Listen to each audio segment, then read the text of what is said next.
El 2020. El 2020 fue una completa tragedia, sí, pero no nos engañemos, no es que el año tuviera una maldición de magia negra, hay una razón por la que ese año fue tan desastroso, y esa razón se llama coronavirus. ¿Por qué te estoy diciendo esto? Porque si no acabamos con ese virus, volveremos a pasar otro 2020. Si no atendemos esta crisis como debe atenderse, no importará cuánto tiempo pase, seguiremos igual. Y ese es exactamente el caso de México, Brasil y Estados Unidos, cuyos gobiernos subestimaron la gravedad de la pandemia y ahora son los países más afectados del mundo, con la mayor cantidad de víctimas mortales por COVID-19. ¿Cómo Brasil y Estados Unidos, pero sobre todo México, un país hispanoamericano, llegaron a esta situación? Veámoslo en 5 minutos.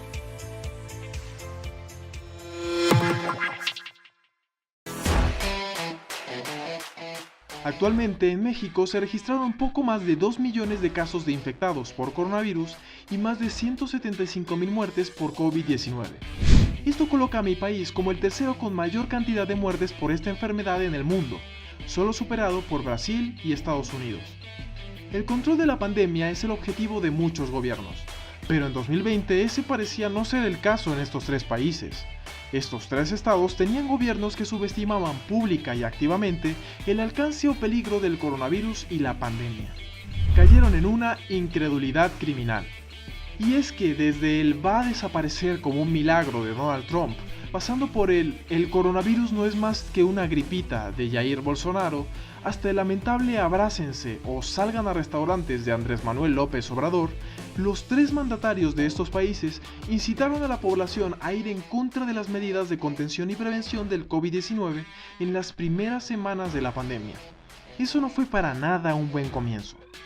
Por subestimar el alcance de la pandemia, no implementaron medidas preventivas esenciales. En México, por ejemplo, se permitió la celebración de eventos masivos como el Vive Latino en marzo. El uso del cubrebocas no fue obligatorio, de hecho ni siquiera fue recomendado. ¿Qué pasó después? El primer muerto por coronavirus en México fue a este evento. Más trágico, imposible. Y mira, hay personas que dicen que es culpa de la gente por no seguir las recomendaciones. Yo pienso que tanto la gente como el gobierno tienen una responsabilidad que cumplir. La pandemia es opcional. Eso es lo que debieron estar pensando los del gobierno mexicano y brasileño cuando inició la pandemia en la región, dado el nulo control que las autoridades implementaron desde el principio hasta el final, lo que llevó a que los contagios no dejaran nunca de subir. En México hay una sensación infundada de que hay muy poquitos casos de coronavirus. Proporcionalmente, Alemania tiene mayor cantidad de casos que México, ¿verdad? Lo cierto es que no es tan fácil, porque en México realizamos muchísimas menos pruebas que las que hacen en Alemania, o Japón, o Chile. De hecho, hacemos menos pruebas que el resto de Latinoamérica y algunos países de África. La India ha hecho proporcionalmente más pruebas que México, a pesar de su numerosa población.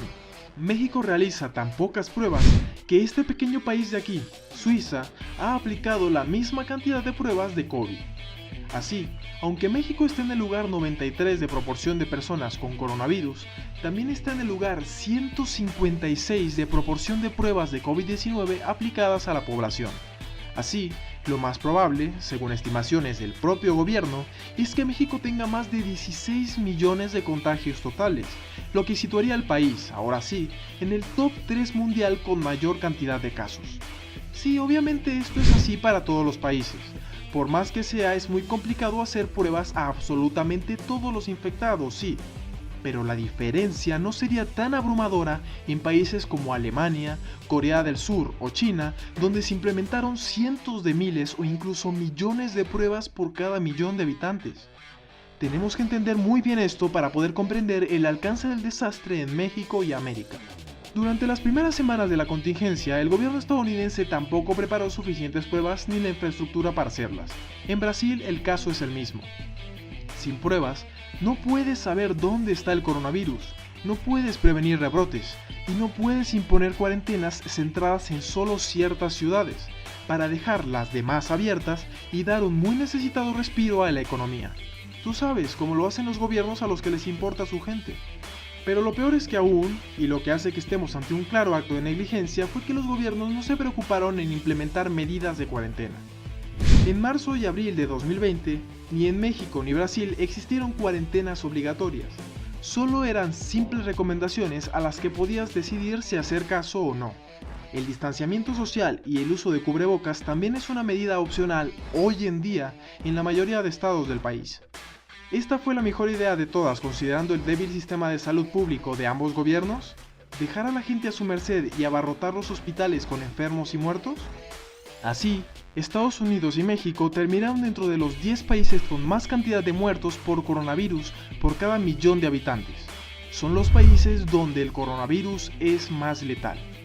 Pero espera, eso es solo la punta del iceberg. Según investigaciones de los prestigiosos diarios New York Times, The Guardian y El País, en México también se subregistran no solo los contagios, sino también las muertes por coronavirus. Al parecer, el gobierno reportó muchas menos muertes que las que tenían registradas los hospitales en lugares como la Ciudad de México o Tijuana, reportando hasta 3 veces menos la cantidad de muertes reales por coronavirus. Esto es debido a que en lugar de hacer las pruebas a los enfermos moribundos, solo las registraban con una pulmonía atípica, en lugar de coronavirus. Según datos reportados por el propio INEGI y recabados por el prestigioso medio Animal Político, de forma misteriosa entre comillas, justo cuando empezó la pandemia en México, de repente se empezaron a registrar mayor cantidad de muertes por estas pulmonías atípicas que las del año pasado. En los primeros meses, hasta 5,000 más casos de esta supuesta pulmonía atípica. Esto es un claro signo de que en efecto el gobierno subestimó muchísimas muertes por coronavirus los primeros meses de la pandemia, pues no hay otra razón por la que aumentarían casos de pulmonía en el país de forma tan casual. Así, las 175,000 muertes que reporta el gobierno son menos de las que hay en realidad. Pero esto es lo mismo de siempre. Para los gobiernos y políticos incompetentes, estas son solo cifras, pero para los verdaderos mexicanos, son niñas, niños, padres y madres que perdieron su vida y nunca los podrán volver a ver ni abrazar. ¿Todo esto con el objetivo de no afectar la economía? Pues salvemos la economía, o mejor, no tanto. Siguiendo con el caso de México, el gobierno dice que la principal razón por la que no implementa ninguna medida seria de contención del coronavirus es evitar una crisis económica, por la inmensa cantidad de gente que vive al día en el país. Sin embargo, podemos corroborar que esto no es cierto. El gobierno mexicano fue uno de los que implementó menos apoyos económicos del mundo, ya no se diga del continente. Mientras que Japón ha otorgado estímulos fiscales y pagos a sus desempleados y a sus pequeñas y medianas empresas por el 42% de su PIB, Alemania por el 20% o Brasil por el 12%, México apenas llega al 1% de su PIB.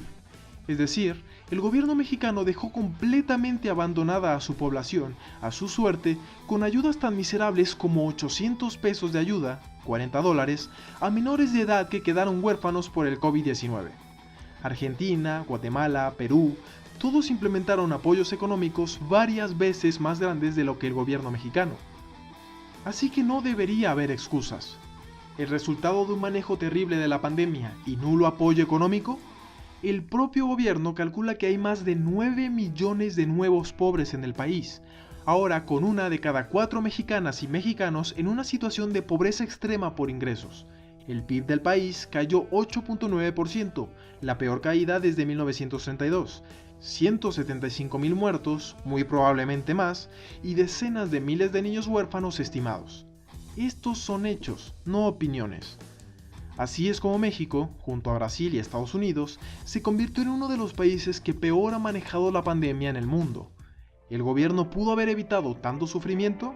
¿Pudo hacerlo mejor? ¿Qué podría haber hecho? Eso lo veremos en la segunda parte de este video, donde aprenderemos de los países que mejor lo han hecho en el mundo y hoy en día prácticamente han superado la contingencia. Un abrazo y gracias por ver.